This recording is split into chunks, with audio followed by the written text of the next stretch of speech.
جن کی شہادت پوری دنیا کو ہلا کر رکھ دیتی ہے۔ 14 صدیاں گزر جانے کے بعد اب بھی وہ غم ہلکا نہیں ہوتا۔ جب جب ہم سنتے ہیں تو آنکھیں بہہ پڑتی ہیں، جسم میں جھرجھریاں آ جاتی ہیں، مگر وہ خونی منظر اس آسمان نے دیکھا اور اس زمین کے اوپر کیا گیا۔ کربلا کے واقعات سنانے کا مطلب صرف یہ نہیں ہوتا کہ رو دھو کر کے لوگ غم ہلکا کر لیں، بلکہ کربلا کا ایک عظیم میسیج یہ ہوتا ہے کہ ہم ہر سال تجدید ایمان کرتے ہیں، ایمان کو پھر سے جلا بخشنے کے لیے بیانات سنتے ہیں تاکہ ہمارے جذبے پھر سے جوان ہو جائیں۔ اور ہمیں تاریخ میں اکثر یہ بتایا گیا ہے، ہر سال آپ سنتے ہوں گے، چھوٹی سی جماعت تھی حسین اعظم کے ساتھ، مقابل میں بہت بڑا لشکر جرار تھا۔ اگرچہ بظاہر امام حسین اور رضی اللہ تعالیٰ عنہ اور ان کے رفقا کو مصائب اور مشقتوں کا سامنا اٹھانا پڑا اور بہت ساری تکلیفیں جھیلنی پڑیں، لیکن زمانہ گزرتے گزرتے یہ میسیج سب کو عام ہو گیا کہ حقیقت میں جیت حسین کی ہی تھی۔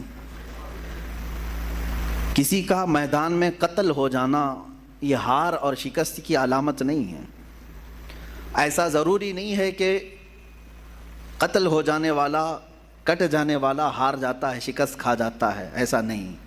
اکثر ایسا بھی ہوا ہے کہ اپنے جسم کے ٹکڑے کر جانے والا بعد میں پھر اپنی ہمیشہ کی ایک سلطنت قائم کر جاتا ہے، حکومتیں قائم کر جاتا ہے۔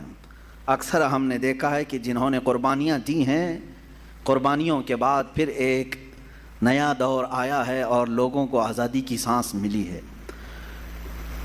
میں بلا تشبیہ و بلا تمثیل یہ کہوں گا، ہمارے ملک ہندوستان کو آزاد کرنے میں جن علماء اہل سنت نے اپنا خون پیش کیا، اگرچہ بظاہر انگریزوں نے انہیں پھانسی پر چڑھایا، کالا پانی بھیجا یا پھر انگاروں سے جلایا اور زخموں پر نمک چھڑکا، یہ سب کیا، تو آج کوئی یہ نہیں کہتا ہے کہ وہ مر گئے، ختم ہو گئے، کچھ حاصل نہیں ہوا، بلکہ آج بھی یہ کہا جاتا ہے کہ ان کی قربانیوں کی بدولت آج ہم آزادی کی سانس لے رہے ہیں۔ کسی کی قربانیاں رنگ لاتی ہیں، اسی لیے شاعر نے کہا تھا قتل حسین اصل میں مرگ یزید ہے، یعنی اصل میں یہ موت یزید کی ہے، اسلام زندہ ہوتا ہے ہر کربلا کے بعد۔ عزیزان گرامی وقار، رسول پاک صلی اللہ تعالیٰ علیہ وسلم کے اہل بیت اطہار کے بیان سے میں آگے شروع کرتا ہوں۔ کربلا کے مختصر واقعات آپ کے سامنے عرض کروں، تفصیلاً آپ سنتے آئے ہیں، مگر اب میں اپنا مزاج یہ بدلنا چاہتا ہوں کہ ہم اب تک ان واقعات کو سن کر بہت روئے ہیں، اب رلانے کا وقت بھی آنا چاہیے۔ روئے بہت ہیں، ظالموں کی ظلم کو سنتے رہے اور مظلوموں کی آہ و بکا کو دیکھتے ہوئے ہم رو تو لیے، لیکن اب جذبہ ایسا جوان ہونا چاہیے کہ ظالموں کو رونے پر ہم بھی تو مجبور کریں ہیں کہ اب تمہارے بھی رونے کا وقت آ جائے۔ یہ اہل بیت اطہار حضور اکرم صلی اللہ تعالیٰ علیہ وسلم کے اس عظیم گھرانے کو کہتے ہیں جن کی پاکی اور صفائی قرآن نے خود بیان کی۔ قرآن خود کہتا ہے انما یرید اللہ لیذھب عنکم الرجس اہل البیت ویطہرکم تطہیرا، اللہ تعالیٰ تمہارے گھر سے ہر طرح کی ناپاکی کو دور کرنا چاہتا ہے۔ کس کے گھر سے؟ رسول پاک صلی اللہ علیہ وسلم کے، اور آپ کی اہل بیت کو خوب صاف ستھرا کرنا چاہتا ہے، اور کیا بھی اس نے۔ اللہ تعالیٰ نے حضور اکرم صلی اللہ تعالیٰ علیہ وسلم کے گھر میں جو افراد عطا کیے وہ دنیا کے سب سے عظیم لوگ ہیں۔ حضور اکرم صلی اللہ علیہ وسلم کی جتنی بیویاں ہیں ازواج مطہرات، وہ تمام مومنوں کی مائیں ہیں، امہات المومنین ہیں، سب سے عظیم مائیں ہیں۔ رسول پاک صلی اللہ علیہ وسلم کے جتنے بیٹیاں ہیں وہ سب سے عظیم بیٹیاں ہیں حضور اکرم صلی اللہ علیہ وسلم کی، اور ان کی عزت اللہ کے نزدیک بہت بلند ہے۔ اسی طرح حضور اکرم صلی اللہ علیہ وسلم کے خاندان کو جو شرف حاصل ہے وہ دنیا کے سارے خاندانوں میں سب سے افضل خاندان میرے آقا صلی اللہ علیہ وسلم کا ہے۔ آج بھی میرے عزیزوں، آج بھی سارے نسب ختم کر دیے جائیں گے سوائے رسول اللہ کی خاندان کے۔ سادات جو ہوں گے، آج بھی جو سید ہوں گے میرے آقا صلی اللہ علیہ وسلم کی نسل سے، ان کا احترام ہم پر واجب ہے، ان کی تعظیم و تکریم ہم پر واجب ہے۔ اس لیے کہ رسول پاک صلی اللہ تعالیٰ علیہ وسلم کے گھر سے جو ان کی نسبت ہے، یہ نسبت ہی ہمارے لیے بہت بلند ہے۔ قرآن پاک کی آیت ہے قُلْ لَا أَسْأَلُكُمْ عَلَيْهِ أَجْرًا إِلَّا الْمَوَدَّةَ فِي الْقُرْبَى، اے محبوب آپ فرما دیں اپنے غلاموں سے کہ میں تم سے کوئی اجرت نہیں مانگتا۔ رسول پاک صلی اللہ علیہ وسلم نے ہم سے کوئی معاوضہ مانگا ہے؟ حضور اکرم صلی اللہ علیہ وسلم کی بدولت ہمیں ساری نعمتیں ملی ہیں، ان کے صدقے میں سب کچھ ملا ہے، بدلے میں حضور نے کچھ مانگا ہم سے؟ قرآن خود یہ کہہ رہا ہے کہ اے رسول آپ فرما دیں کہ میں تم سے کوئی چیز نہیں مانگتا، بدلے میں کوئی چیز نہیں طلب کرتا، مگر اتنا کہ تم میرے اہل بیت سے محبت کرو۔ الا المودۃ فی القربا، رشتہ داروں سے، حضور اکرم صلی اللہ علیہ وسلم کے گھر والوں سے محبت کرنا، اس کو تو رسول کریم صلی اللہ تعالیٰ علیہ وسلم نے بھی اظہار فرمایا۔ ایک حدیث ملتی ہے من مات علی حب آل محمد مات شہیدا، جو حضور کی آل کی محبت میں، حضور کے گھر والوں کی محبت میں انتقال کر گیا دنیا میں، اسے شہادت کا مقام عطا کیا جاتا ہے۔ اہل بیت کی محبت شہادت کے مقام کو پہنچاتی ہے۔ عزیزان گرامی، رسول پاک صلی اللہ علیہ وسلم کے اہل بیت میں کون ہیں؟ مفسرین نے الگ الگ رائے اگرچہ رکھی ہیں، لیکن زیادہ طور پر مشہور حضور اکرم صلی اللہ تعالیٰ علیہ وسلم کے اہل بیت میں آپ کی بیٹیاں، آپ کی ازواج مطہرات، یہ سب اہل بیت میں ہیں۔ ان میں سے بھی اخص جو خاص اہل بیت ہیں وہ سیدہ کائنات فاطمۃ الزہرا رضی اللہ تعالیٰ عنہ، مولا علی کرم اللہ وجہہ الکریم، اور آپ کی اولاد حسنین کریمین رضوان اللہ تعالیٰ علیہم اجمعین، یہ سب اہل بیت میں سے ہیں۔ بلکہ ان کی اولاد جو بھی قیامت تک ہوگی وہ رسول پاک صلی اللہ علیہ وسلم کے اہل بیت میں سے ہوں گے۔ نبی کونین صلی اللہ تعالیٰ علیہ وسلم کے اہل بیت، ان کی عزت، ان کا احترام ہمارے لیے ضروری قرار دیا گیا، اور جو حضور کی آل سے بغض رکھتا ہے، ہلکی عداوت بھی رکھتا ہے، دشمنی رکھتا ہے، اس کا خاتمہ برا ہوگا۔ الا ان مثل اہل بیتی کمثل سفینۃ نوح من رکبها نجا ومن تخلف عنها ہلک۔ رسول پاک صلی اللہ علیہ وسلم ارشاد فرماتے ہیں آگاہ ہو جاؤ، میرے اہل بیت کی مثال نوح علیہ السلام کی کشتی کی طرح ہے۔ نوح علیہ السلام کے زمانے میں سیلاب آیا، طوفان آیا، اور اس وقت اگر کوئی نجات پایا تھا تو کون؟ صرف نوح علیہ السلام کی کشتی میں جو سوار ہوا، باقی سب ہلاک ہو گئے۔ پوری دنیا میں یہ پانی بھرا تھا، سب ہلاک و برباد ہوئے، سوائے اس کشتی کے سواروں کے کوئی نہیں بچا۔ تو اللہ کے حبیب صلی اللہ علیہ وسلم فرماتے ہیں میرے گھر والے، میرے اہل بیت نوح علیہ السلام کی کشتی کی طرح ہیں، جو انہیں تھام لیا وہ نجات پا گیا، جو ان سے دور ہوا وہ ہلاک ہو جائے گا۔ اہل بیت سے جو نفرت کیا یا ان سے دوری اختیار کیا وہ ہلاک ہو جائے گا۔ عزیزان گرامی وقار، یقیناً اہل بیت ہمارے لیے سر کا تاج ہیں، لیکن ساتھ میں ہمیں رسول پاک صلی اللہ علیہ وسلم نے اپنے صحابہ کی محبت بھی سکھائی ہے۔ حضور اکرم صلی اللہ علیہ وسلم کا یہ فرمان عالی شان ہے اصحابی کالنجوم بأیہم اقتدیتم اہتدیتم، میرے صحابہ ستاروں کی مانند ہیں، تم جس کی بھی پیروی کرو گے ہدایت پا جاؤ گے۔ یہ میں کیوں آج عرض کر رہا ہوں؟ اہل بیت کا تذکرہ ہونا چاہیے، لیکن ساتھ میں نے صحابہ کا بھی ذکر کیا۔ وجہ یہ ہے میرے عزیزو کہ کچھ جماعتیں ایسی ہوں گی جو صحابہ سے نفرت کریں گی، حضور پاک صلی اللہ علیہ وسلم کے صحابہ کو کافر کہیں گی، مرتد کہیں گی، باغی کہیں گی، اور کچھ جماعتیں ایسی ہوں گی جو اہل بیت کو گالیاں دیں گی، صحابہ کی محبت تو دکھائیں گی لیکن اہل بیت کو گالیاں دیں گی۔ حضرت فاطمہ کو کہتے ہیں وہ بغاوت کرنے والی ہیں، حضرت امام حسین کے بارے میں کہتے ہیں انہوں نے یزید کے خلاف بغاوت کیا۔ یہ دونوں جماعتیں گمراہ ہیں، جو اہل بیت کی نفرت پالتی ہیں یا صحابہ کی نفرت پالتے ہیں، یہ دونوں جماعتیں ہیں، گمراہ ہیں۔ ان میں درمیانی جماعت وہ ہے جس کو مسلک اعلیٰ حضرت اہل سنت و جماعت کہتے ہیں۔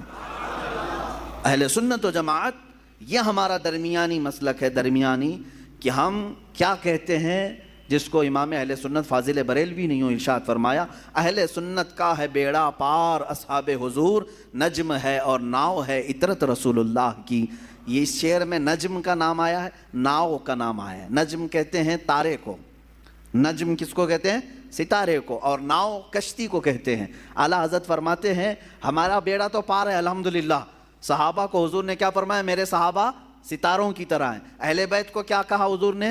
کشتی کی طرح ہے۔ اعلیٰ حضرت فرماتے ہیں ہمارے پاس تارے بھی ہیں اور کشتی بھی ہے۔ ہاں، تارے رات کے وقت اندھیرا ہو جائے تو پہلے کے زمانے میں تاروں سے ہی راستہ طے کیا جاتا تھا۔ آج بھی یہ تارے اور کشتی کا کیا ملاپ ہے میں آپ کو بتاؤں.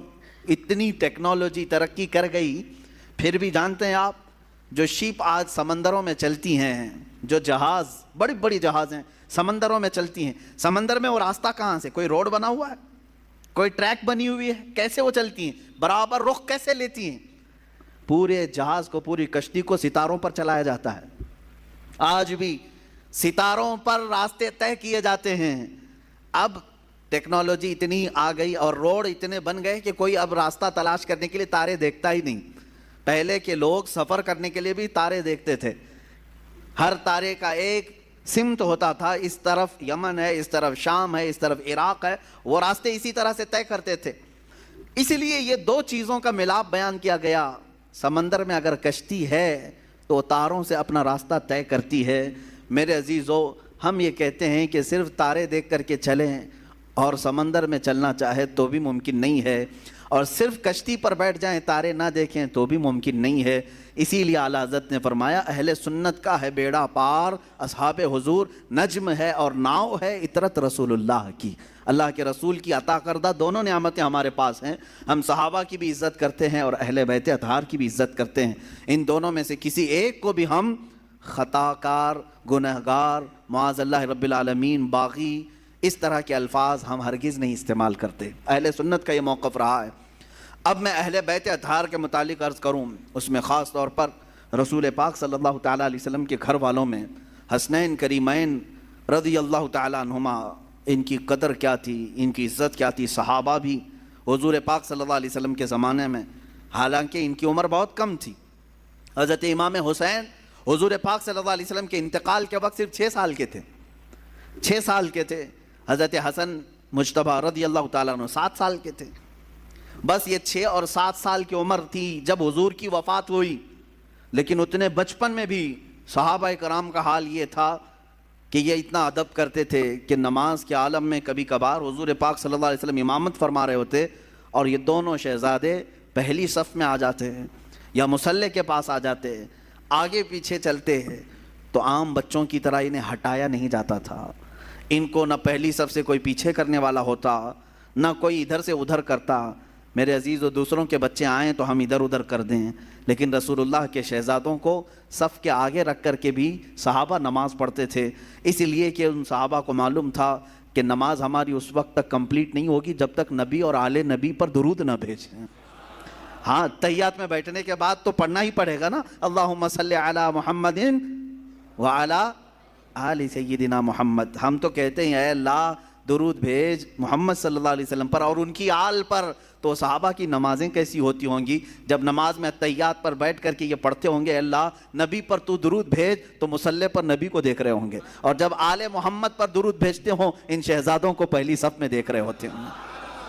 ان صحابہ کی نمازیں کیسی ہوتی ہوں گی. بہرحال حسنین کریمین رضوان اللہ تعالیٰ علیہما، اللہ تعالیٰ نے ان کو رسول پاک صلی اللہ تعالیٰ علیہ وسلم کے گھر میں اس طرح سے ودیعت فرمایا کہ ان کا نام بھی جنتی نام رکھا گیا. حسن اور حسین، میرے آقا نے فرمایا اسما من الجنتی، یہ جنت کے ناموں میں سے ہے، جنت کے ناموں میں سے ہے. اور میرے آقا صلی اللہ علیہ وسلم اکثر امام حسین کو سونگھتے تھے. چومنا الگ چیز ہے نا، بچوں کو ہم بوسہ دیتے ہیں، چومتے ہیں. حضرت امام حسین کو حضور پاک صلی اللہ علیہ وسلم سونگھتے تھے. چومنا بھی ہوتا ہے، میرے آقا صلی اللہ علیہ وسلم سے چومنا بھی، بوسہ لینا بھی ثابت ہے، لیکن اکثر آپ ان کی گردن کے پاس اور ان کے چہرے کے پاس سونگھتے تھے. اور میرے آقا صلی اللہ علیہ وسلم فرماتے ہیں ہما ریحانتی فی الجنہ، یہ دونوں میرے لیے جنت کے ریحان پھولوں میں سے ہیں. جنت کے جس طرح ریحان پھول ہیں، اللہ تعالیٰ نے حسن و حسین رضی اللہ تعالیٰ عنہما کو جنت کے پھولوں کی طرح خوشبودار بنایا تھا. اندازہ کرو میرے عزیزو، جن شہزادوں کی خوشبو خود سید الانبیاء سونگھ رہے ہوں، تو کیا اہل بیت میں خوشبو نہیں ہوتی ہے؟ کیا رسول اللہ کے خاندان میں خوشبو نہیں ہوتی؟ یہاں پر مجھے بات یاد آتی ہے، کسی نے مجھ سے کہا تھا کچھ سال پہلے، میں نے ایک واقعہ بیان کیا تھا، اعلیٰ حضرت امام احمد رضا خان فاضل بریلوی رضی اللہ تعالیٰ عنہ کے اہل بیت کا ادب کرنے کا ایک واقعہ مشہور ہے، جس کو ایک صاحب نے اعتراض کر کے کہا تھا کہ ایسا کیسا انہوں نے سونگھ لیا. سنیے، بریلی شریف میں پالکی چلتی تھی، پالکی اسٹیشن سے گھر جانا ہو، کہیں پر بھی جانا ہو تو 4 لوگ جو ہے ایک چھوٹی سی پالکی اٹھاتے تھے، جیسے اب رکشا ہے، پہلے وہ لوگ مزدور اٹھا کر کے لے جاتے تھے، عام تھا یہ، مکہ میں بھی موجود تھا، طواف کرانے کے لیے پالکیاں ہوتی تھی، حبشی لوگ اٹھاتے تھے۔ بریلی میں امام اہل سنت فاضل بریلوی نے یہ کرائے کے پالکی والوں کو بلایا، اس میں 3 لوگ تھے یا 4 لوگ تھے یا جتنے بھی تھے، پالکی اٹھانے والوں نے کرایہ طے کیا، اٹھا لیا۔ تھوڑی دیر کے بعد اعلیٰ حضرت فاضل بریلوی رضی اللہ تعالیٰ عنہ کہنے لگے روک دو روک دو۔ روکا گیا، اتر گئے، کہا کہ تم میں سے کوئی سید زیادہ ہے؟ پالکی اٹھانے والوں میں سے کوئی سید زیادہ ہے؟ تو لوگوں نے کہا میاں تمہیں تو کرائے سے مطلب ہے، کرایہ دو اور چلو آگے، پیسے دو اور اپنا، یہ کیا ہے، سید ہے، پٹھان ہے، کوئی بھی تو اٹھائے۔ اعلیٰ حضرت نے کہا ہرگز نہیں، میرا یہ شیوا نہیں ہے کہ کسی سید زادے پر میں سوار ہو جاؤں۔ آپ نے بار بار اصرار کیا تو ان پالکی اٹھانے والوں میں ایک سید زادہ تھا، انہوں نے کہا کہ ہاں میں سید ہوں۔ اللہ اکبر، تھوڑی دیر ہی سوار ہوئے تھے، اعلیٰ حضرت رضی اللہ تعالیٰ عنہ ان کے ہاتھوں کو پکڑ لیا، رونے لگے، بڑی خطا ہو گئی مجھ سے، غلطی ہو گئی، میں قیامت کے دن کیا منہ دکھاؤں گا رسول پاک کو کہ احمد رضا تو میرے بیٹے کے کندھے پر سوار ہوا تھا۔ اور رونے لگے۔ اس کے بعد اتنے ہی پر نہیں معافی مانگ کر، بلکہ اس سید زادے کو پالکی پر بٹھایا اور وقت کا مجدد خود پالکی اٹھایا، خود پالکی اٹھایا اور آگے تک لے کر کے گئے اور ان کو بہت سارا نذرانہ اور ہدیہ پیش کیا اور کہا سید زادے آپ کے لیے زیب نہیں دیتا کہ آپ لوگوں کا بوجھ اٹھائیں، میں جب تک زندہ ہوں آپ کی حاجات جو بھی ہوں گی مجھ غریب خانے سے آپ لے جایا کریں، آپ کا ہی در دولت ہے، آپ کے آقا، آپ کے نانا کا دیا ہوا ہے۔ اس سید زادے کو اس کام سے ہمیشہ کے لیے دور کر دیا۔ یہ امام اہل سنت فاضل بریلوی رضی اللہ تعالیٰ عنہ کا مشہور واقعہ ہے، بیان بھی کیا جاتا ہے۔ کسی صاحب نے ہم سے یہ کہا تھا کہ ایسا کیسے ان کو آ گئی تھی خوشبو، تو ہم نے یہی کہا کہ ان کی طرح عشق پیدا کرو، خوشبو آ ہی جائے گی۔ پیدا کرو جو گلاب کو سونگھے تو بھی کہے لب پھول، دہن پھول، زکن پھول، بدن پھول، واللہ جو مل جائے میرے گل کا پسینہ، مانگے نہ کبھی عطر نہ پھر چاہے دلہن پھول۔ کیا بات رضا اس چمنستان کرم کی، زہرا ہے کلی جس میں حسین و حسن پھول۔ یہ بریلی کا امام ہی تو کہتا ہے جس کی زندگی عشق میں ڈوبی ہوئی ہے، جس جگہ پر بھی دیکھیں یہ اعلیٰ حضرت کے نغمے کیا یہ عشق نہیں پیدا کرتے؟ آج 100 سال کے بعد بھی سننے والے جھوم جاتے ہیں۔ اس بریلی کے تاجدار کے سینے میں عشق کتنا رہا ہوگا جو ہمیشہ اس زمانے میں لوگ میرے آقا کی ناپ رہے تھے، کتنا ہے، کیا کیا ہے، کیسے کیسے ہیں حضور کے بارے میں۔ اس وقت اس امام نے پکار کر کہا تھا سرور کہوں کہ مالک و مولا کہوں تجھے، باغ خلیل کا گل زیبا کہوں تجھے، حیران ہوں میرے شاہ میں کیا کیا کہوں تجھے۔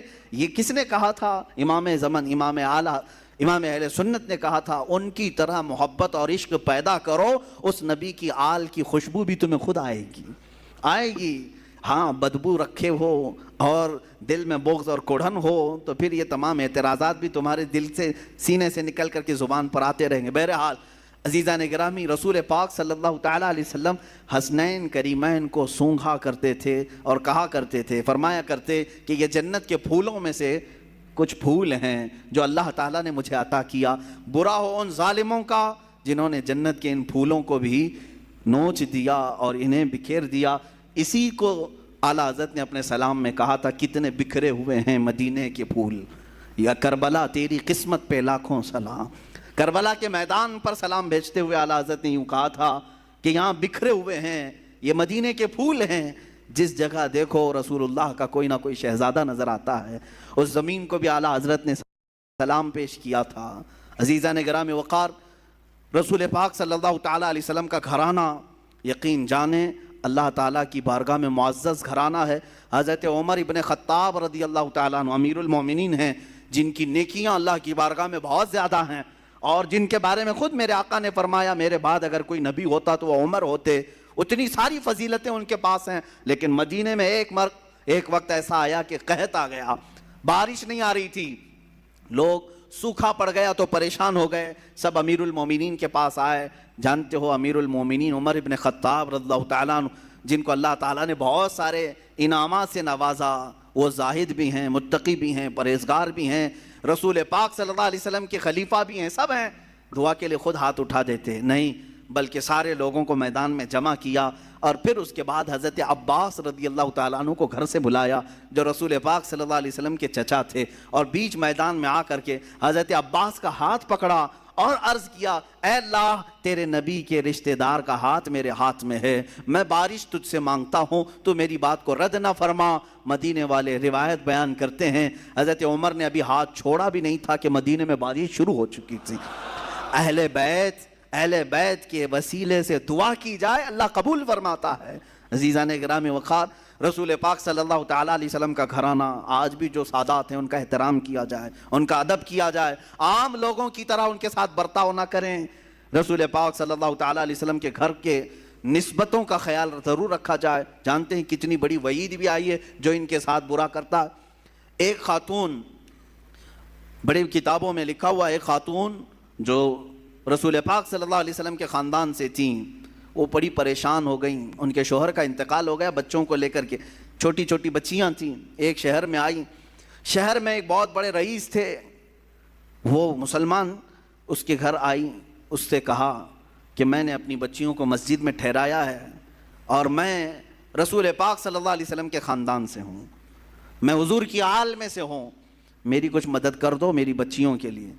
اس رئیس زادے نے، اس امیر زادے نے کہا، اچھا آپ مانگنے کا طریقہ ایسا بھی آ گیا، تم اگر آل رسول ہو تو کوئی ثبوت دے دو، کوئی پروف دے دو، تم حضور کی آل میں سے کہتی ہو، اپنے آپ کو کیا ثبوت ہے تمہارے پاس؟ وہ خاتون وہاں سے چلی گئی، اس کے پاس سے مدد کی کوئی امید نہیں تھی تو چلی گئی۔ اسی وقت وہ شام میں گزر رہی تھی، بھوک کی شدت تھی، ایک ایسے بوڑھے شخص کو دیکھا جس کے ارد گرد بہت سارے لوگ جمع تھے، پوچھا ہے کون ہے؟ کہا یہ شہر کا ایک مجوسی ہے، آگ کا پجاری ہے، لیکن لوگوں کو دیتا بہت ہے، بانٹتا رہتا ہے۔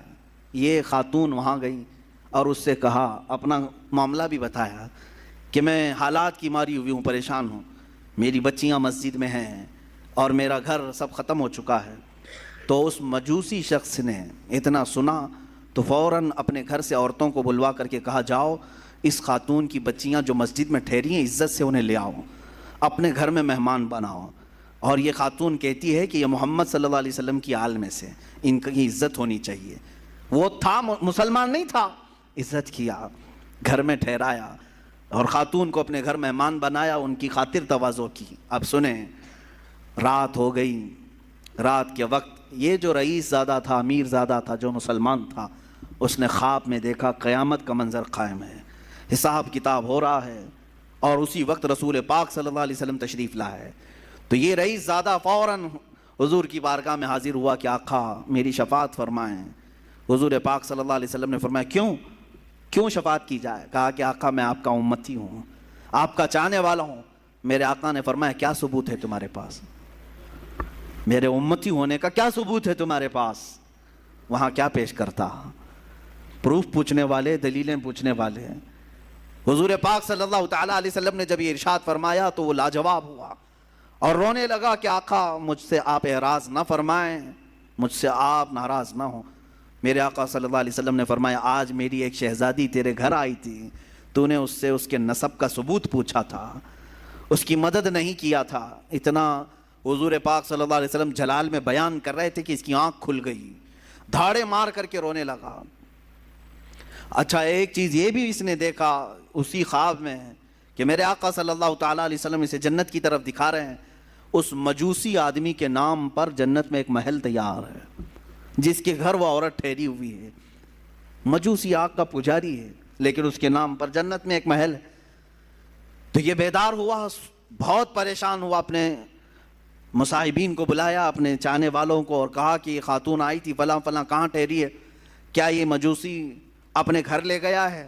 سبوں نے تحقیق کی تو پتہ چلا ہاں اس مجوسی کے گھر ٹھہری۔ یہ دوڑا ہوا وہاں پہنچا، گیا اور اس مجوسی سے کہا، کل رات جو خاتون تمہارے گھر آئی ہے برائے مہربانی اسے ہمارے گھر بھیج دو، وہ ہمارے مذہب سے ہے، ہمارے دین سے ہے، ہم اسے مہمان بنائیں گے۔ اس مجوسی نے کہا ایسا نہیں ہو سکتا۔ اس رئیس زادے نے کہا 1000 درہم میں تجھے تحفے میں دیتا ہوں، قبول کر لے۔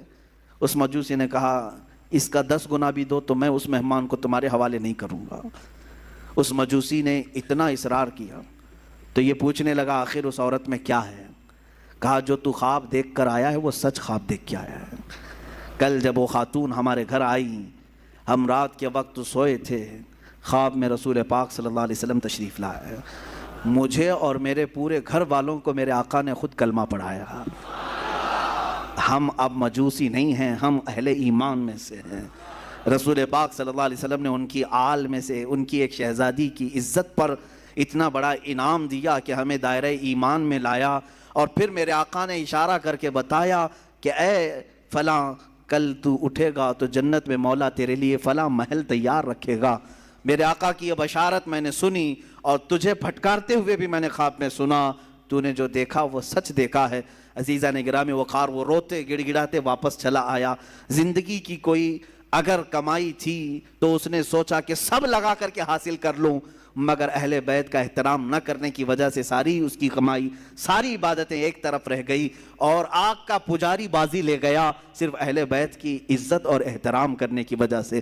آج میں اس واقعے سے اتنا ضرور عرض کروں گا کہ اہل بیت میں سے جو کوئی بھی ہوں، وہ اگر خستہ حال نظر آتے ہیں، اگر پٹے پرانے کپڑوں میں ہیں، وہ حالات اور گردش حالات کے پیش نظر ان کی کمائی اور ان کے فلاں چیزوں پر اگر کوئی اثر پڑ بھی گیا ہو، تو میرے عزیزو ہرگز یہ مت سمجھنا کہ یہ بکھرے ہوئے لوگ ہیں، ٹوٹے ہوئے لوگ ہیں، نہیں، بلکہ رسول اللہ سے اگر ان کا رشتہ ہے تو وہ ہمارے سروں کے تاج ہیں۔ وہ چاہے جس کونے میں بیٹھے ہوں، یہ ضروری نہیں کہ سید ہو تو بہت اعلیٰ قسم کے محل میں رہتا ہو، بہت اعلیٰ قسم کے لباس پہنتا ہو، بہت اعلیٰ قسم کی گاڑیوں میں چلتا ہو، ضروری نہیں، کبھی سید زیادہ غریب بھی ہو سکتا ہے، وہ فقر و فاقہ کو پسند کرنے والا سید زیادہ بھی ہو سکتا ہے۔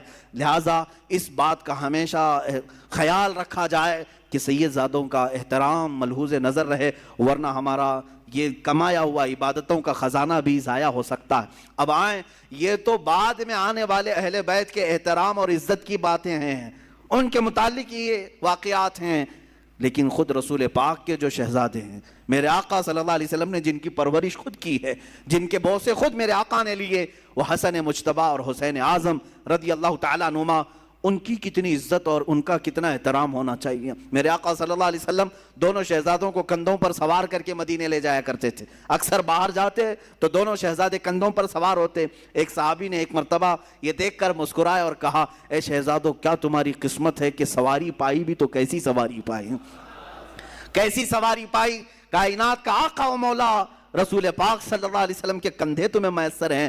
اتنی تعریف پر میرے آقا صلی اللہ علیہ وسلم یوں نہیں فرماتے کہ تم صحیح کہہ رہے ہو، بلکہ میرے آقا یوں فرماتے، یہ کیوں نہیں کہتے کہ سوار بھی کتنے اچھے ہیں؟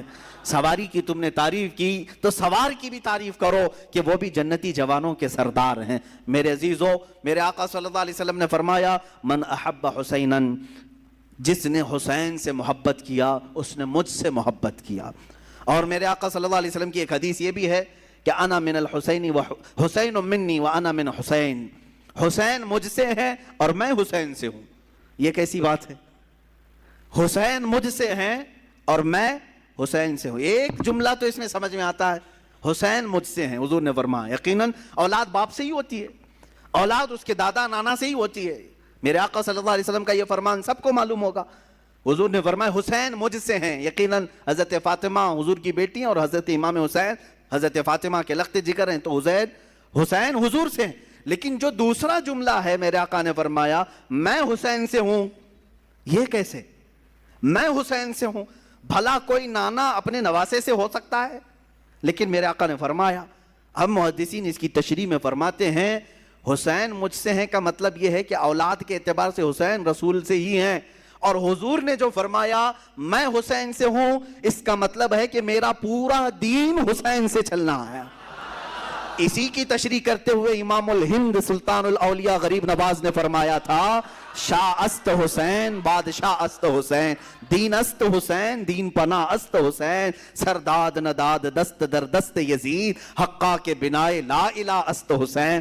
فرماتے ہیں معین الدین حسن چشتی غریب نواز اپنے ہی دادا اور اپنے ہی نانا کی شان میں امام حسین شاہ ہیں، شاہ نہیں بلکہ بادشاہ ہیں۔ شاہ میں اور بادشاہ میں فرق سمجھ میں آتا ہے؟ ویسے تو سب لوگ کہتے ہوں گے فلاں شاہ ہے فلاں بادشاہ ہے، دونوں میں فرق ہے۔ شاہ جو ہے سلطان کو کہتے ہیں، اور بادشاہ کنگ میکر کو کہتے ہیں، جو بادشاہ بناتا ہے۔ جو شاہ بناتا ہے اس کو بادشاہ کہا جاتا ہے۔ اور دین است حسین، دین پناہ است حسین، حسین پورے دین کا نام ہے، حسین دین کی حفاظت کرنے والے کا نام ہے۔ اپنا سر دے دیا، ہاتھ یزید کے ہاتھ میں نہیں دیا۔ حق تو یہ ہے کہ لا الہ کی جڑ کا نام حسین ہے۔ اب سمجھ میں آیا حضور حسین سے کیسے ہے؟ حضور حسین سے کیسے ہیں؟ رسول پاک صلی اللہ علیہ وسلم کا دین حسین سے ہے۔ جو حسین پاک سے نفرت کیا، بغاوت کیا، وہ دین سے نکلنے والوں میں سے ہے، خارج ہونے والوں میں سے ہے، میرے آقا صلی اللہ علیہ وسلم کو ایذا دینے والوں میں سے ہے۔ میں ابھی چند دن قبل، ابھی اسی محرم سے قبل ایک بات سنا، کسی سعودی لقوہ مارے ہوئے آدمی کو یہ کہتے ہوئے سنا، ہاں ریالوں نے جس کا لقوہ مارا ہے جس کے عقیدے پر، اگر یہ 2 شہزادوں کی لڑائی تھی کربلا کی، 2 شہزادوں کی لڑائی تھی، یعنی حضرت حسین حضرت علی کے شہزادے اور یزید حضرت امیر معاویہ کا شہزادہ، آپس میں 2 بڑے بڑے لوگوں کے بیٹوں کی لڑائیاں تھیں۔ اس بیوقوف کو معلوم کہاں ہے، کہاں کس کو شہزادہ کر رہا ہے، کس کو شہزادہ کہہ رہا ہے۔ ہاں حسین ابن علی رضی اللہ تعالیٰ عنہ یقیناً شہزادہ رسول ہیں، لیکن یزید کو شہزادہ کہا جائے گا؟ پلید ہے، جس کے نام کے ساتھ ہم پلید کا لفظ استعمال کرتے ہیں۔ یہ شہزادوں کی لڑائیاں نہیں تھی، حق و باطل کی لڑائی تھی، حق و باطل کی لڑائی تھی، اور نہ ہی 2 خاندانوں کی لڑائی تھی، اور نہ ہی یہ سیاست کا معاملہ تھا جیسے آج کچھ لوگ یہ بھی پیش کرنا چاہتے ہیں۔ جیسے پہلے یہ جوکر نائک کہتا تھا کہ یہ سیاست کا معاملہ تھا، یہ سیاسی معاملات تھے جس کی وجہ سے یہ لڑائیاں ہو گئی۔ ان کو ایسا لگتا ہے کہ سیاست اس وقت ایسی ہی تھی جیسے الیکشن کے لیے، ووٹنگ کے لیے جگہ جگہ گھومنا پڑے۔ ارے حسین اعظم ہے، حسین اعظم ہے، رسول اللہ کے نواسے ہیں۔ اللہ تعالیٰ نے ان کو اتنی طاقت و قوت عطا کی تھی، وہ چاہتے تو پوری دنیا پر اپنی حکمرانی قائم کر لیتے۔ انہوں نے میرے آقا کے فقر و فاقے کو پسند کیا۔ اگر ان کو حکومت ہی پیاری تھی اور سیاست ہی کرنا تھا تو اپنے باپ کے انتقال کے بعد فوراً کھڑے ہو جاتے۔ حضرت امیر معاویہ 20 سال تک خلیفہ رہے، تب تک امام حسین نے نہیں مطالبہ کیا۔ اگر ان کو یہی سب شوق تھا بادشاہت کا، سیاست کا، تو وہ تو حضرت علی کے بیٹے تھے، خلافت حضرت علی کے بعد ختم ہو رہی تھی، تو وہ دعویٰ کر سکتے تھے کہ میرے باپ کی خلافت اب مجھے آئے۔ نہیں دعویٰ کیا کبھی۔ یہاں سے بات سمجھ میں آتی ہے، 20 سال کے بعد اگر وہ مدینے سے اٹھ رہے ہیں تو صرف اس بات پر اٹھ رہے ہیں کہ نبی کونین کے دین پر کوئی غدار اور فاسق و فاجر کرسی نہ بچھا سکے، اور آج تک میرے عزیزوں اس کا اثر دیکھنے کو ملتا ہے۔ حسین اعظم کا ایک مرتبہ کھڑا ہو جانا اس زمانے میں، اس کا اثر آج تک دکھتا ہے۔ مجھے بتاؤ کس مسجد کے امام کو آپ چور رکھتے ہیں؟ چور ڈکیت ہو، لفنگا ہو، اناڑی ہو، ٹپوری ہو، جس طرح کا بھی ہو، اسے امام بناتے ہیں آپ؟ کیوں نہیں بناتے؟ بزنس تو کرتے ہیں، سب کچھ کرتے ہیں ایسے لوگوں کے ساتھ، لیکن مصلے پر آپ ہر چیز دیکھتے ہیں، داڑھی پوری ہے کہ نہیں، کپڑے صحیح ہے کہ نہیں، داغ تو نہیں لگے اس کو۔ ہاں، اور اگر یہ امام کہیں ادھر ادھر کس سے مل رہا ہے کس سے نہیں مل رہا ہے یہ تک آپ نظر رکھتے ہیں، اچھی بات ہے، نظر رکھتے ہیں، ٹھیک ہے، امام کے پیچھے پڑے رہتے ہیں، کیوں؟ اس کی وجہ یہی ہے کہ آپ اپنا امام ویسا ہی دیکھنا چاہتے ہیں جیسے امام حسین نے تصور دیا ہے۔ ہم حسینی ہیں الحمدللہ۔ بھائی یزید کو آپ نے امام تسلیم اسی لیے نہیں کیا کہ اگر رسول اللہ کے نواسے نے اس وقت اس کو امیر المومنین کہہ دیا ہوتا تو پھر قیامت تک آنے والے سب لوگ یہ دلیل بناتے، رسول اللہ کے نواسے نے جب ایک فاسق و فاجر کو امام بنایا تھا تو ہماری مسجدوں کا امام چور ہو جائے تو کیا فرق پڑتا ہے؟ لوگ دلیل بنا سکتے۔ امام علی مقام نے قیامت تک آنے والوں کے لیے ایک ایسا مشعل پیدا کیا، ایک ایسی روشنی بنائی کہ اسی کے بل بوتے آج تک ہم چل رہے ہیں۔ عزیزان گرامی، حسنین کریمین رضوان اللہ تعالیٰ علیہما، حضور پاک صلی اللہ تعالیٰ علیہ وسلم کی گود میں کھیلنے والے، یہاں تک کہ اکثر حضور کا جبہ مبارکہ کافی کشادہ ہوتا، کبھی پہن کے آتے ہیں، تو صحابہ روایت کرتے ہیں کہ کبھی کبھار حضور اکرم صلی اللہ علیہ وسلم اپنے جبے کے اندر کوئی چیز چھپا کر کے آتے تو ہم دیکھتے کوئی قیمتی چیز چھپا کر آئے ٹھنڈیوں کے دنوں میں، لیکن وہ قیمتی چیز وہی شہزادے ہوتے تھے، حضور کے جبے میں چھپے ہوئے ہوتے ہیں، حضرت حسن مجتبیٰ اور حسین اعظم رضی اللہ تعالیٰ۔ آپ اندازہ کریں صحابہ اکرام حضور صلی اللہ علیہ وسلم کی ایک جھلک دیکھنے کے لیے بے قرار رہتے، صحابہ حضور کے مہر نبوت کو دیکھنے کے لیے بے قرار رہتے، حضور اکرم صلی اللہ علیہ وسلم کے بوسے لینے کے لیے بے قرار رہتے۔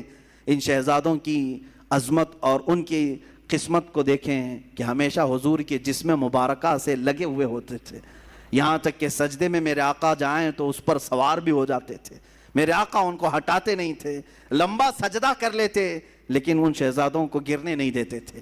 یہ ان شہزادوں کی تربیت ہے۔ ایک دن حضرت فاطمہ بے قرار تھیں، بچے نظر نہیں آ رہے ہیں، حضور پاک صلی اللہ علیہ وسلم گھر میں آئے، پوچھا بچے کہاں ہیں؟ حضرت فاطمہ کہتی ہے میں کب سے ڈھونڈ رہی ہوں، بچے نہیں مل رہے، چھوٹے چھوٹے تھے۔ رسول پاک صلی اللہ تعالیٰ علیہ وسلم ڈھونڈنے کے لیے بھیجے تو دیکھتے ہیں مدینہ مسجد نبوی کے تھوڑا سا دور ایک درخت کے نیچے دونوں بچے بیٹھے ہوئے ہیں، کھیل رہے ہیں، لیکن جبرائیل امین دونوں پر سایہ کیے ہوئے ہیں۔ ہاں، فرشتے سایہ کیے ہوئے رہتے ہیں، اور یہی حسنین کریمین ہیں۔ حضور پاک صلی اللہ علیہ وسلم گھر میں ان کو خود کھلایا کرتے تھے۔ بچوں کے ساتھ اگر کھیلنا حضور کا ثابت ہے تو ان شہزادوں کے ساتھ ہے، کشتی لڑا رہے ہوتے۔ حضور پاک صلی اللہ علیہ وسلم حضرت حسن اور حسین کی کشتی لڑا رہے ہیں۔ ہوتا ہے گھروں میں دو بچوں کی کشتی لگاتے ہیں، تو حضور صلی اللہ علیہ وسلم کس کی سائیڈ لے رہے تھے؟ حضرت امام حسن کی سائیڈ لے رہے تھے، وہ بڑے تھے، اور حضرت حسن کو کہتے تھے حسن تم حسین کو یہاں سے پکڑو، ادھر سے پکڑو، ادھر سے پکڑو، جیسے ہم بچوں کو کشتی لڑواتے ہیں۔ میرے آقا صلی اللہ علیہ وسلم جب اس طرح کا مقابلہ کروا رہے تھے، حضرت فاطمہ گھر میں سے کہتی ہیں ابا جان یہ کیسی بات ہے، آپ بڑے کی سائیڈ لے رہے ہیں، حسن بڑے ہیں آپ ان کی سائیڈ لے رہے ہیں، حسین چھوٹا ہے۔ حضور پاک فرماتے ہیں فاطمہ تم نہیں دیکھتی حسین کی طرف سے جبرائیل ہیں، جبرائیل ان سے کہہ رہے ہیں کہ حسن کو یہاں سے پکڑو، حسن کو یہاں سے پکڑو۔ اللہ اللہ، یہ شہزادے وہ ہیں جن میں سے ایک کو سید الانبیاء سپورٹ کر رہا ہے، دوسرے کو سید الملائکہ سپورٹ کر رہا ہے۔ اور وہ گھرانہ کیسا جس کے بارے میں امام زمن کہتے ہیں بے اجازت ان کے گھر میں جبرائیل آتے نہیں، قدر والے جانتے ہیں عز و شان اہل بیت، یہ رسول اللہ کے گھر والوں کی، اور ان کو کبھی ناراض کرنا میرے آقا کو ہرگز پسند نہیں تھا۔ حضور پاک صلی اللہ تعالیٰ علیہ وسلم کبھی ان دونوں بچوں کو ناراض ہونے نہیں دینا چاہتے۔ اس سے آپ اندازہ لگا سکتے ہیں کہ امام حسین جب پیدا ہوئے ہیں اسی وقت میرے آقا صلی اللہ علیہ وسلم کے گھر میں حضرت ابراہیم کی ولادت ہوئی تھی، حضور کے اپنے بیٹے۔ بی بی ماریہ قبطیہ سے حضور کے بیٹے پیدا ہوئے، ان کی عمر 6 مہینے کی ہو گئی تھی، اور حضرت فاطمہ کے گھر میں امام حسین پیدا ہوئے۔ آگے پیچھے تھوڑی سی ایک وقت ایسا آیا کہ حضور اپنے بیٹے کو لے کر بیٹھے ہیں۔ بیٹا کتنا عزیز ہوتا ہے، بیٹا اپنا بیٹا، 2 بیٹے پہلے حضور کے انتقال کر چکے تھے، یہ تیسرے بیٹے تھے حضرت ابراہیم، اور حضرت فاطمہ کے بیٹے حسین دونوں کو چوم رہے تھے۔ جبرائیل آئے، کہا آقا اللہ تعالیٰ کی منشا یہ ہے کہ ان دونوں میں سے کسی ایک ہی کو آپ رکھ سکتے ہیں۔ اللہ اکبر، چنو تو کس کو چنو؟ ایک طرف بیٹا ہے اور ایک طرف نواسا ہے۔ میرے آقا صلی اللہ تعالیٰ علیہ وسلم نے دونوں کی طرف دیکھا اور جبرائیل سے کہا اے جبرائیل حسین کو میں منتخب کرتا ہوں، اپنے بیٹے کو جس پر وار دیا، رسول پاک صلی اللہ علیہ وسلم نے اپنے بیٹے کو جن پر قربان کیا، اس حسین اعظم کا ہم تذکرہ کرنے چلے ہیں۔ میرے آقا صلی اللہ تعالیٰ علیہ وسلم نے جن کا حد درجے خیال کیا، نمازوں میں، گھروں میں اور ہر جگہ، یہاں تک کہ اگر میرے آقا صلی اللہ علیہ وسلم کسی گھر دعوت میں گئے، کھانا وہاں پر رکھا گیا ہے تو پہلے کوئی چیز منگواتے اور آدھا اس میں سے کر کے کہتے لے جاؤ فاطمہ کے گھر دے آؤ، ان کے گھر میں فاقہ ہے۔ اپنے شہزادوں کا خیال فرماتے، اپنے نواسوں کا خیال فرماتے۔ عزیزان گرامی، یہی وہ اہل بیت ہیں جن کی شان میں قرآن کی کئی آیتیں نازل ہوئیں۔ وَيُطْعِمُونَ الطَّعَامَ عَلَى حُبِّهِ مِسْكِينًا وَيَتِيمًا وَأَسِيرًا، یہ آیت ہے سورہ دہر کی 29ویں پارے میں۔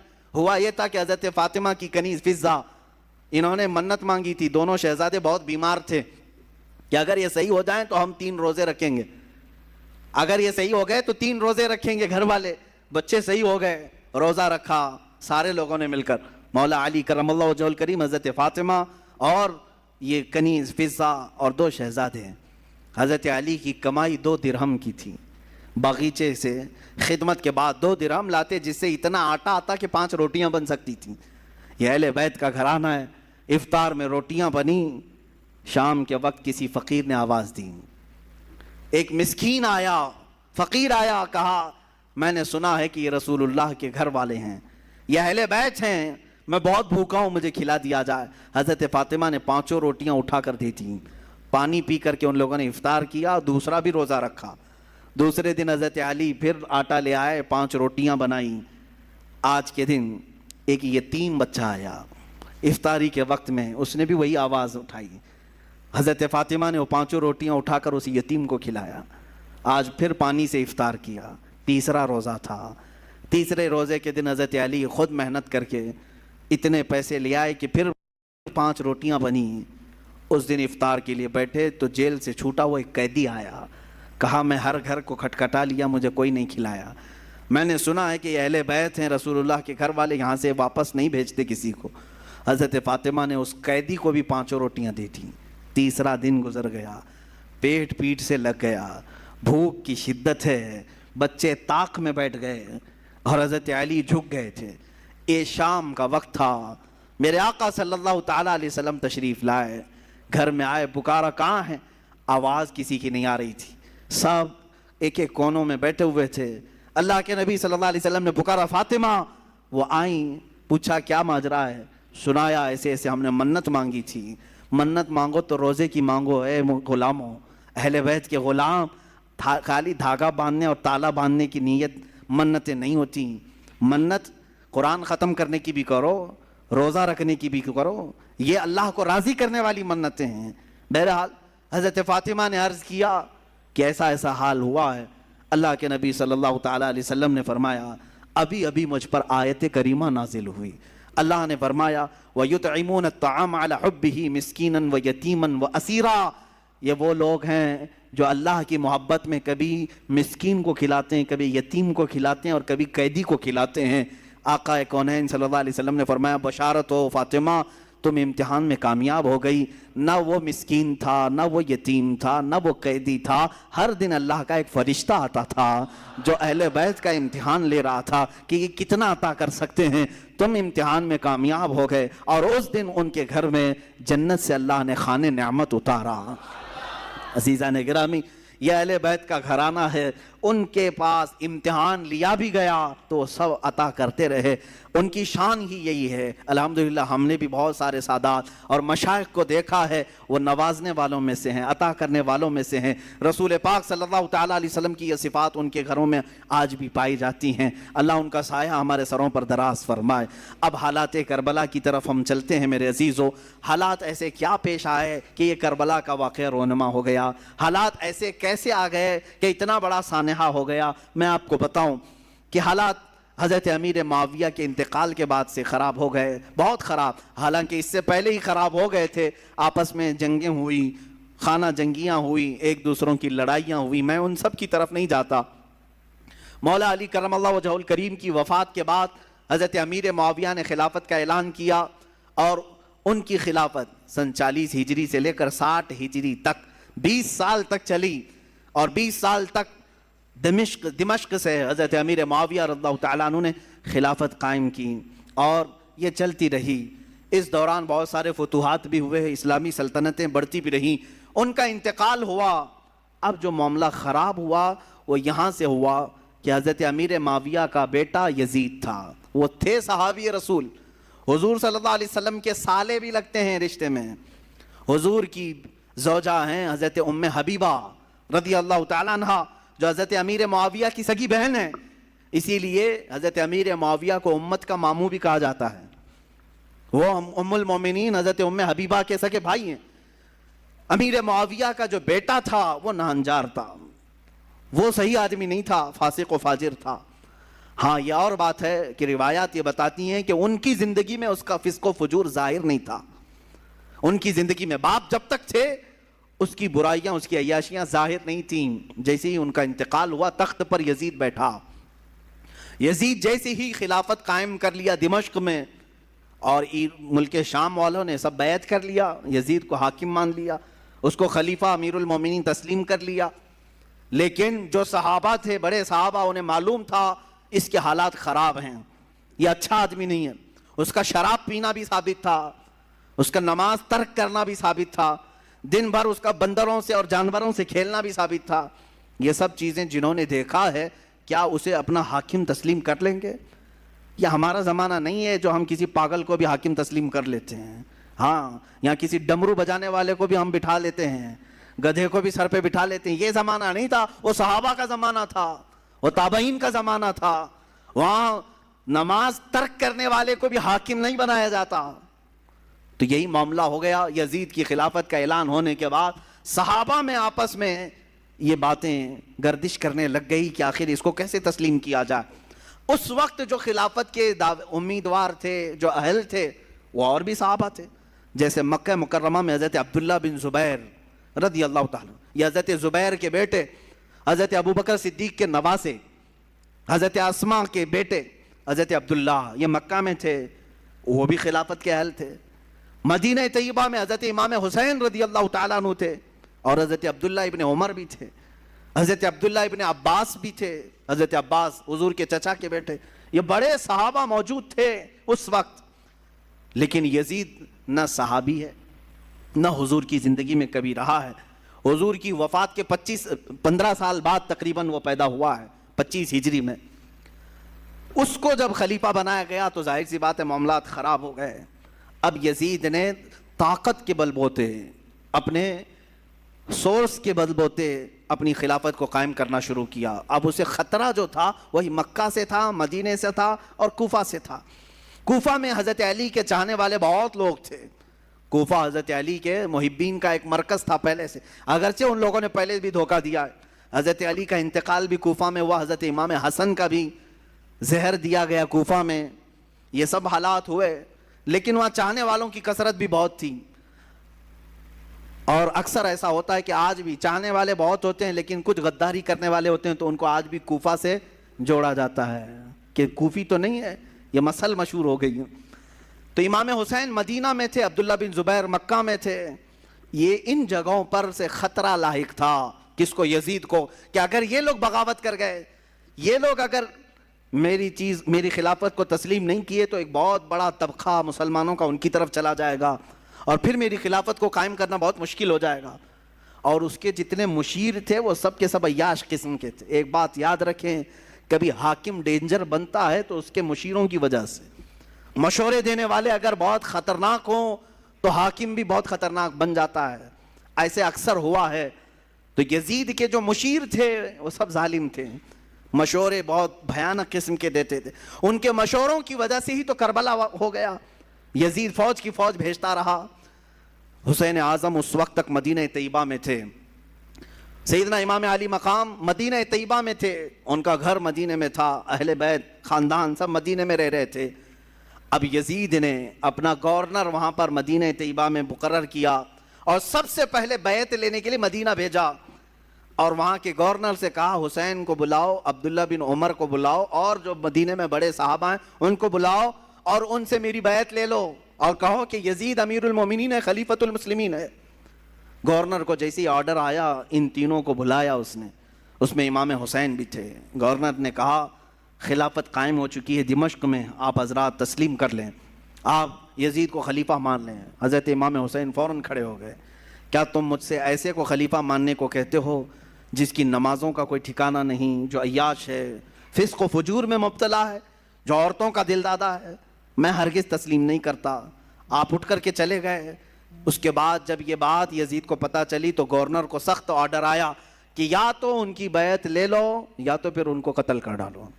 اتنا سخت حکم آیا تو جو گورنر تھا مدینے کا، اس نے امام حسین کو بلایا اور کہا میں نہیں چاہتا کہ رسول اللہ کے گھر والوں کے ساتھ میں سختی کروں، اور مجھے میری نوکری کی بھی فکر ہے، میں اگر آپ کے ساتھ سختی کے ساتھ معاملہ نہ کروں تو یزید مجھے مار ڈالے گا، بیچ کا کوئی راستہ نکالیں۔ تو امام حسین نے کہا ٹھیک ہے، میں بیچ کا راستہ یہ نکالتا ہوں کہ میں مدینے سے نکل جاتا ہوں، میں مدینہ طیبہ سے ہی نکل جاتا ہوں تاکہ تجھے کوئی سختی وہ نہ کر سکے۔ اس نے گورنر نے کہا ٹھیک ہے آپ یہ کام کر سکتے ہیں۔ سیدنا امام حسین رات کے وقت اپنے گھر والوں کے پاس آتے ہیں، یہاں سے شروع ہوتی ہے داستان۔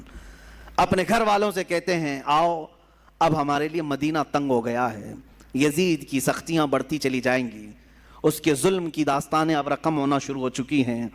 اپنے گھر والوں سے کہا ہم سب ہجرت کر رہے ہیں مدینہ طیبہ سے۔ سب نے پوچھا کہاں جا رہے ہیں؟ کہا مکہ مکرمہ جائیں گے، وہاں جا کر کے حرم کعبہ میں رہیں گے۔ حرم کعبہ میں کوئی جنگ و جدال نہیں کر سکتا، قتل و قتال نہیں کر سکتا، حرم کعبہ میں جا کر رہیں گے۔ آپ اندازہ کریں رسول پاک نے ہجرت کر کے مکہ کو چھوڑ کر مدینہ آباد کیا، ان کے نواسے کے ساتھ ایسا معاملہ پیش آ رہا ہے کہ انہیں مدینے سے ہجرت کر کے مکہ جانا پڑ رہا ہے۔ رات کے وقت اپنے گھر والوں کو اٹھایا اور جتنے لوگ تیار ہوئے ہیں اس میں اپنے عزیز خاندان کے لوگ تھے، مدینے سے پہلے کچھ ہی لوگ تیار ہوئے. آپ کی 2 بیویاں ساتھ میں تھیں, آپ کے شیر خوار بچے حضرت علی اصغر, آپ کے جوان بیٹے حضرت علی اکبر, آپ کے بھتیجے حضرت امام قاسم, اور آپ کی بھتیجی, اور آپ کی اپنی بڑی بیٹی حضرت سکینہ رضی اللہ تعالیٰ عنہ. یہ سب گھر والوں کا ایک قافلہ نکلا. پہلے تو یہ لوگ 12-15 کی تعداد میں تھے, اور صبح کا وقت تھا جب مدینے سے یہ قافلہ نکلنے کو تیار ہوا. روضہ رسول پر میرے آقا کی بارگاہ میں امام حسین آئے. میرے عزیزو, اب پھر یہاں سے حالات ہمارے بے قابو کر جاتے ہیں. میں یہ چاہتا ہوں کہ اس بار کے بیانات میں اب ہم رونے دھونے کو فوقیت نہ دیں. غم حسین تو تڑپاتا ضرور ہے, لیکن ہم اپنے جذبوں کو جوان رکھنا چاہتے ہیں, اور ہم چاہتے ہیں کہ اب حسینی کردار ادا کرنے کا وقت آ جائے. ہمارے جوانوں میں پھر وہ غیرت بیدار ہو جائے کہ ہم دین کی خاطر ہر مصیبت کو اور مشقت کو اٹھانے کے لیے تیار ہو جائیں. حسین اعظم روضہ رسول پر آئے, میرے آقا صلی اللہ علیہ وسلم کو سلام پیش کیا, اور درد بھری آواز سے کہا, یا رسول اللہ, یا ابتا, اے میرے باپ. حضور کو اکثر وہ ابا کہہ کر کے ہی پکارتے تھے. میرے آقا کی بارگاہ میں پکار کر کے کہا, آپ کے مدینے سے مجھے نکلنا پڑ رہا ہے, میرے لیے مدینہ تنگ کر دیا گیا, میرے چھوٹے بچے لے کر کے میں روانہ ہو رہا ہوں. یہ کیفیت تو میرے آقا ہی جانے. قبر اطہر سے اس حسین کو رخصت ہوتا ہوا دیکھ کر میرے آقا پر کیا گزر رہی ہوگی, جس کے گردن کو میرے آقا نے بوسے لیے, جس کو سونگھا کرتے تھے, جس کو دوش پر بٹھایا کرتے تھے, جس کو سجدوں پر اپنی پشت پر بٹھایا کرتے. اس حسین کی رخصتی یقیناً غم کا ماحول تو تھا. میرے آقا صلی اللہ علیہ وسلم کے روضہ اطہر سے نکل کر سیدہ کائنات فاطمۃ الزہرا رضی اللہ تعالیٰ عنہا جو جنت البقیع میں دفن تھیں, ان کے روزے پر آئے. اپنی ماں کی تربت پر آپ نے لپٹ کر کے رویا اور رخصتی کی اجازت مانگی, اور کہا, آپ کا حسین اگر مدینہ چھوڑ رہا ہے تو صرف اس لیے کہ رسول اللہ کا یہ مدینہ خون سے آلودہ نہ ہو, مسلمانوں کا خون نہ بہے. میں مسلمانوں کا خون بہنا نہیں دیکھنا چاہتا, اور مدینے کی حرمت کو پامال ہونے نہیں دینا چاہتا. مجھے اجازت دی جائے. حسین اعظم نے اپنی ماں سے اجازت لی, اپنے چھوٹے بچوں کا ایک قافلہ لے کر نکل پڑے. میرے عزیزو, گھر والوں کا قافلہ جب مدینہ چھوڑ رہا ہے کیا کیفیت ہوتی ہے. ہم جیسے نکمے, ہم جیسے گنہگار صرف 7 دن یا 8 دن کے لیے عمرے پر مدینے جاتے ہیں تو چھوڑنے کا دل نہیں چاہتا. مدینے سے رخصت ہوتے ہیں تو آنسوؤں کی قطاریں لگ جاتی ہیں. کبھی ہم روزے کو دیکھتے ہیں, کبھی ہم بس میں آگے کا سفر دیکھ رہے ہوتے ہیں. مدینے کی سرحدیں نکلنے تک دل بار بار ہچکولے کھاتا رہتا ہے کہ مدینہ چھوٹ رہا ہے, مدینہ چھوٹ رہا ہے. ہم تو تمنا یہ لے کر کے جاتے ہیں کہ کاش مدینے میں موت آ جائے, میرے آقا کے قدموں میں دفن ہونا نصیب ہو جائے. لیکن جب رخصتی کا وقت آتا ہے, پوچھو حاجیوں سے کیا کیفیت ہوتی ہے, عمرہ کرنے والوں سے پوچھو. مدینے سے جب رخصت ہو کر کے آتے ہیں, میں نے خود دیکھا ہے, حاجی کبھی کھمبوں کو پکڑ رو رہے ہوتے ہیں, کبھی دروازوں کو پکڑ کر, کبھی چمٹ کر کے اور بوسے دے کر کے رخصتی لے رہے ہوتے ہیں. حسین اعظم کا کیا حال ہوگا جن کا بچپنا اس مدینے میں گزرا ہے, جنہوں نے رسول اللہ کو نمازیں پڑھاتے وہاں دیکھا ہے, میرے آقا کو اللہ کی قرآن کی آیتیں سناتا ہوا انہوں نے وہاں دیکھا ہے, حدیثیں میرے آقا کی انہوں نے سنی ہیں, جن کا کھیلنا کودنا اس مدینہ طیبہ میں گزرا ہے جہاں میرے آقا صلی اللہ علیہ وسلم ان کے گھر آیا کرتے, جبرائیل ان کے گھر اترا کرتے. یہ ساری یادیں چھوڑ کر کے حسین اعظم ہجرت کر رہے تھے. میرے عزیزو, ہجرت معمولی چیز نہیں ہے, یہ الفاظ میں بیان بھی نہیں ہو سکتی. آپ اپنے گھر بیٹھے ہیں, اللہ آپ کے گھروں کو سلامت رکھے. میں جانتا ہوں گھر کو چھوڑنے کی کیفیت کیا ہوتی ہے. ہم جب اپنے گھر چھوڑ کر دوسری جگہ خدمت اسلام کے لیے بھی جا رہے ہوتے ہیں, مجھے یاد ہے وہ بات جب پڑھنے کے لیے ہم بچپن میں مدرسے جا رہے ہوتے تو پورا سفر ٹرین میں روتے ہوئے جاتے تھے. کبھی ماں کی شکل سامنے آتی, کبھی باپ کی شکل, کبھی دوست یاد آتے, کبھی بھائی یاد آتے. ہم جانے کے 1 مہینے تک وہاں روتے رہتے تھے. ہمیں معلوم ہے گھر کو چھوڑنے کی کیفیت کیا ہوتی ہے, اور وہ حسین اعظم اپنے اس مدینہ رسول کو چھوڑ کر جا رہے تھے جہاں ان کی ہزاروں یادیں تھیں, جہاں ان کی ہزاروں یادیں میرے آقا سے وابستہ تھیں. حسین اعظم کی ہجرت پر لاکھوں سلام. انہوں نے اگر ہجرت کیا بھی ہے تو دین مصطفیٰ کے لیے کیا ہے. اے جوانوں, تم سب اس بات کو یاد رکھ لینا, اگر مصطفیٰ کے دین پر کبھی آنچ آئے, اگر وطن چھوڑنا پڑے, ہجرت کرنا پڑے, تو ہجرت کو بھی ہم برداشت کر سکیں, اس لیے کہ صرف اور صرف دین کے لیے جس نے ہجرت کیا. وَمَن يُهَاجِرْ فِي سَبِيلِ اللَّهِ, اللہ قرآن میں فرماتا ہے جو اللہ کی راہ میں ہجرت کیا, اگر بیچ راستے بھی اس کی موت آ جائے, اللہ اس کا اجر تیار کر رکھا ہے. ہجرت کا بڑا اجر و ثواب بھی ہے. میرے عزیزو, دین مصطفیٰ کے لیے یہ اٹھایا حسین اعظم نے سارا کشٹ، ساری مصیبتیں، ساری مشقتیں، یہاں سے نکل کر کے مکہ مکرمہ کا سفر کیا۔ مکہ مکرمہ جب پہنچے امام عالی مقام، یہ شعبان کا مہینہ تھا اور شعبان کے بعد ٹھیک رمضان آنے والا تھا۔ مکہ والوں نے استقبال کیا اور اچھے سے سارے لوگ ملنے جلنے لگے اور کہا اچھا کیا آپ نے یہاں تشریف لائے، امن و امان کے ساتھ رہیں۔ یہاں تک تو معاملہ سب ٹھیک ہی تھا، امام حسین اگر مکہ ہی میں رہ جاتے، وہیں پر طواف کعبہ، حرم کعبہ میں مقیم رہتے تو کچھ ہونا نہ تھا، لیکن کیا کریں، قدرت کا لکھا ہوا وہ غالب آ کر رہے گا۔ ان کی شہادت اچانک نہیں ہوئی ہے میرے عزیزو، حسین اعظم کی شہادت ان کے بچپن میں ہی مشہور ہو گئی تھی۔ حضور اکرم صلی اللہ علیہ وسلم حضرت ام سلمہ اپنی زوجہ کے پاس ایک شیشی میں تھوڑی سی مٹی لا کر کے دیتے ہیں اور کہتے ہیں اے ام سلمہ، جبرائیل میرے پاس آئے تھے اور انہوں نے کہا یا رسول اللہ، آپ کی امت آپ کے اس نواسے کو ایک جگہ پر قتل کر دے گی اور خون بہا دے گی۔ میں رونے لگا تو جبرائیل اس جگہ کی مٹی بھی لا کر مجھے دے گئے۔ ام سلمہ کہتی ہیں میرے آقا نے وہ مٹی مجھے دی اور کہا جس دن یہ مٹی سرخ ہو جائے سمجھ لینا اے ام سلمہ میرا بیٹا شہید ہو گیا، میرا نواسہ شہید ہو گیا۔ یہ کب میرے آقا نے بشارت دی تھی؟ جب حسین اعظم کی عمر ابھی 5 سال کی تھی۔ 5 سال کی عمر میں ہی ان کی شہادت کی خبر مشہور ہو چکی تھی۔ پھر بھی لوگ کہتے ہیں حضور کو پیٹھ پیچھے کا علم نہیں تھا، جو اپنے نواسے کی 50 سال بعد ہونے والی شہادت کی خبر دے رہے ہوں۔ میرے آقا صلی اللہ علیہ وسلم غیب دان نبی ہیں۔ آقا کونین صلی اللہ علیہ وسلم نے فرمایا تھا اور قدرت کا لکھا غالبانہ تھا، رمضان کا مہینہ چل رہا تھا، بیچ رمضان میں کوفہ والوں نے خط لکھنا شروع کیا۔ یہ کوفہ شہر ہے کیا؟ یہ سارا ماجرا یہ کوفہ میں آ کر کے اٹکتا ہے۔ کوفہ والے ایک ایسا شہر ہے جس کو تقریباً 14 یا 16 ہجری میں بسایا گیا تھا، اور ان لوگوں کی فطرت میں اس طرح عیب نکالنا یا فوراً کسی کا ساتھ چھوڑ دینا یہ دغا بازی پہلے سے رہی اور شاید آج تک بھی ہوگی، آج تک بھی رہی ہوں۔ کوفی لوگ اس طرح کی دغا بازیاں کرتے رہے، لیکن وہ شیعان علی میں سے تھے، حضرت علی کی محبت کا دعویٰ کرتے تھے۔ تو حضرت امام حسین کا مدینے سے ہجرت کر کے مکہ آنا جیسے ان کو پتہ چل گیا کہ امام حسین نے یزید کی بیعت نہیں مانی، تو کوفہ والے بھی یزید کو نہیں مانتے تھے۔ انہوں نے کہا کہ اچھا ہو گیا ہمارے اوپر کوئی امام نہیں ہے، ہم خط لکھ کر کے حسین اعظم کو یہاں بلاتے ہیں، کوفہ میں ان کے ہاتھ پر بیعت کر کے ان کی خلافت کا اعلان کر دیں گے اور پھر دھیرے دھیرے یزید کو بھی ختم کر دیں گے اور ساری جگہوں پر ایک ہی خلافت قائم ہوگی اور وہ ہوگی حسین اعظم کی خلافت۔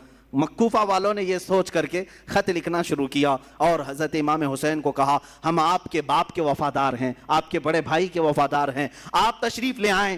خط پہلے 5-6 خط آئے، آپ نے دیکھا اور رکھا، صحابہ سے مشورہ کیا، سارے صحابہ نے انکار کیا، آپ کوفہ نہ جائیں۔ آپ کے والد گرامی وہیں انتقال کیے، وہیں مارا گیا آپ کے والد حضرت علی کو، اور امام حسن کو زہر دینے والوں میں بھی وہی لوگ تھے، اب آپ نہ جائیں۔ تو مشورہ ایسے ہی ہوتا رہا، ٹلتا رہا، خط پہ خط آتے رہے۔ ایک وقت ایسا آیا کہ 56 خط ایک ساتھ آئے، بعض روایات میں کئی 100 خط آئے جس میں سب مہریں تھیں، سائن تھی، دستخط تھے، اور اس میں اخیر میں یہ خط آ گیا اے حسین اعظم اگر آپ نہیں آتے اور قیامت کے دن ہم سے سوال ہو گیا کہ تم نے یزید جیسے فاسق و فاجر کی بیعت کیوں کی، تو ہم کوفہ والے کہیں گے اے اللہ ہم نے رسول اللہ کے نواسے کو بلایا تھا، وہ نہیں آئے، اس لیے ہم نے یزید کی بیعت مان لی۔ حسین اعظم کو یہ بات بہت لگ گئی، کہا ان لوگوں نے تو ایسی بات رکھ دی ہے، قیامت کے دن اگر مولا مجھ سے سوال کر لے کہ حسین تم اہل تھے خلافت کے اور لوگ بلا بھی رہے تھے، تم نے ان کو یزید جیسے فاسق و فاجر کے حوالے چھوڑ کر مکہ میں امن و امان کیوں لے لیا؟ تمہیں جانا چاہیے تھا، میں کیا جواب دوں گا اللہ کی بارگاہ میں؟ تو حضرت حسین سارے لوگوں کے مشوروں کو رکھتے ہوئے خود اٹھ جاتے ہیں۔ یہ رمضان بھی ختم ہوا، حج کا موسم قریب آ چکا تھا، امام حسین رضی اللہ تعالیٰ عنہ نے کہا نہیں اب میں کوفہ جاتا ہوں۔ پھر بعد میں اصرار ہوا، منع ہوتا رہا، پھر صحابہ کی ایک رائے بیچ میں نکل آئی، حضرت عبداللہ ابن عمر، حضرت عبداللہ ابن زبیر رضی اللہ تعالیٰ عنہما نے کہا ایسا کریں آپ کے جو معتمد ہیں جو بہت خاص ہیں ان کو آپ بھیجیں، اور اگر وہ آپ کو کہہ دیں کہ یہاں حالات ٹھیک ہے تو آپ چلے جائیں۔ تو امام حسین نے اپنے بھائی حضرت امام مسلم بن عقیل رضی اللہ تعالیٰ جو آپ کے چچیرے بھائی تھے، حضرت امام حسین کے چچیرے بھائی تھے، بڑے معتمد تھے، سفر میں ہمیشہ ساتھ رہتے۔ اچھا یہ بھی میں بتاؤں، امام حسین جب مکہ آئے تو الگ الگ علاقوں سے سب ہجرت کر کے اس قافلے میں شامل ہو گئے تھے، تب جا کر کے یہ قافلہ 82 لوگوں کا ہو گیا تھا۔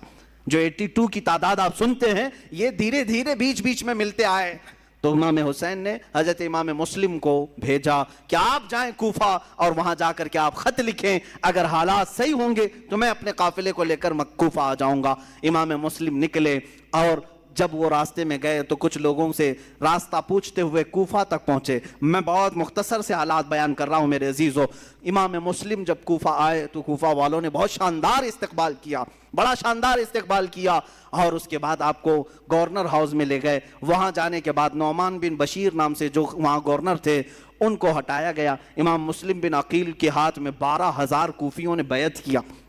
روز صبح شام آپ کے ارد گرد بھیڑ لگی رہتی تھی، لوگ چاہنے والوں کی کثرت تھی۔ امام مسلم نے دیکھا کوفہ والے سچے عقیدت مند ہیں، سچی محبت والے ہیں، تو امام حسین کو انہوں نے خط لکھ دیا، حالات سب اچھے ہیں، آپ تشریف لے آئیں۔ امام مسلم بن عقیل نے جب یہ حالات دیکھ کر خط لکھا، اچانک معاملہ پلٹ گیا۔ کیسے؟ یزید کو خبر دی گئی کہ امام مسلم وہاں کوفہ پہنچے ہیں، حسین کی طرف سے وکیل بن کر اور بیعت لے رہے ہیں تمہارے خلاف وہ خلافت کا اعلان کرنے والے ہیں۔ یزید نے پوچھا کیا کیا جائے؟ کہا گیا، اس سے مشورہ دینے والوں نے کہا نعمان بن بشیر جو وہاں کے گورنر ہیں وہ نرم دل ہیں، یا تو پھر وہ خود ہی یہ کام کرا رہے ہوں گے، ان کو ہٹاؤ، ایک سخت قسم کے آدمی کو وہاں بھیجو۔ پوچھا گیا کون ہو سکتا ہے ایسا سخت آدمی؟ تو سارے لوگوں نے عبید اللہ ابن زیاد کا نام لیا، جو ایک زانیہ کا بیٹا تھا اور بڑا ہی سخت قسم کا آدمی تھا، رحم نام کی کوئی چیز ہی نہیں تھی۔ ابن زیاد یہ بصرہ میں رہتا تھا، یزید نے اس کو گورنر بنا کر کوفہ بھیجا۔ وہ چوری سے کوفہ میں آیا، گورنر ہاؤس میں داخل ہو گیا، رات کے وقت آیا، کوفہ والوں کو معلوم نہیں ہوا۔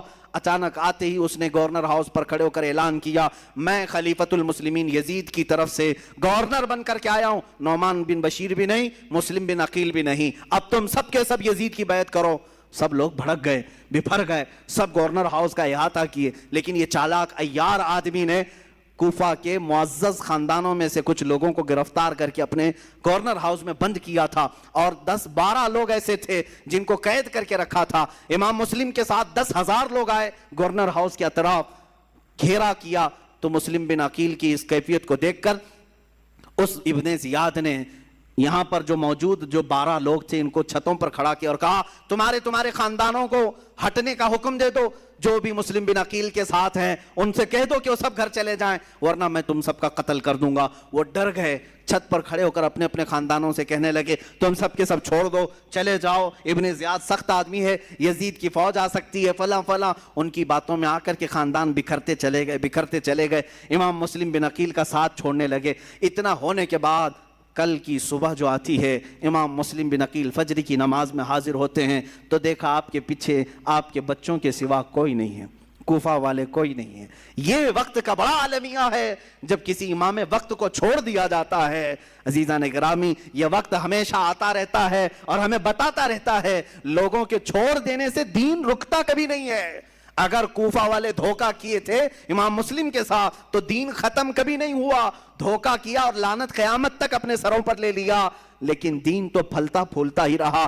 آج بھی میں کہتا ہوں دین کا کام اگر تم کرنے کے لیے کھڑے ہو گئے، اگر کسی نے تمہارا ساتھ چھوڑ دیا تو وہ لعنت کا شکار ہوگا، دین تو کبھی نہیں رکے گا، تمہارے ساتھ دین کا نام قیامت تک رہے گا۔ عزیزان گرامی، میں وقت کی قلت کی وجہ سے اب اپنی گفتگو کو ختم کرتا ہوں، باقی کا واقعہ کل عرض کروں گا۔ امام مسلم بن عقیل رضی اللہ تعالیٰ عنہ کو تنہا پا کر کے ایک ہانی بن عروہ نام سے شخص تھے، وہ بڑے معزز تھے، انہوں نے پناہ دیا اپنے گھر میں۔ ابن زیاد کو خبر لگی تو ہانی بن عروہ 80 سال کے تھے، ان کو بلایا اور گورنر ہاؤس میں اوپر سے انہیں ڈھکیل کر کے قتل کر دیا۔ جنہوں نے امام مسلم بن عقیل کو پناہ دیا تھا ان کا قتل کر دیا۔ پورے کوفہ میں بڑے بڑے لوگوں کا قتل کر کے لاشوں کو لٹکایا۔ یہی تو موب لنچنگ کی ویڈیو جو کی جاتی ہیں آج ڈرانے کے لیے، بھائے دکھانے کے لیے، کہ مسلم بن عقیل کے ساتھ یہی کیا گیا تھا، بڑے بڑے سرداروں کا قتل کر کے ان کی لاشوں کو لٹکا کر کے لوگوں کو ڈرایا جاتا تھا۔ دیکھو اگر تم بھی باز نہیں آئے یہی حال تمہارے ساتھ بھی ہوگا، ایسی لٹکائی جائے گی لاشیں۔ عزیزان گرامی، جو حسینی ہوتے ہیں وہ اس طرح کی موب لنچنگ سے کبھی ڈرتے نہیں ہیں، خوف نہیں کھاتے ہیں۔ آج بھی یہی کیا جا رہا ہے، جگہ جگہ پر مسلمانوں کو مار کر کے ان کی ویڈیو وائرل کی جاتی ہے۔ خوف نہ کھانا ہے مسلمانوں، جو مارے جائیں گے وہ شہادت کا مقام پائیں گے۔ گے انشاءاللہ، اور جو ظلمن قتل کیے جائیں گے وہ جامِ شہادت نوش کریں گے، اور باقی رہنے والے خوف اپنے دل سے نکالیں۔ اگر ہمارے 1000 ٹکڑے بھی ہو جائیں تو اسلام کے درخت کو کوئی آنچ نہیں آ سکتی۔ اس کی حفاظت تو اللہ نے اپنے ذمہ کرم پر لیا۔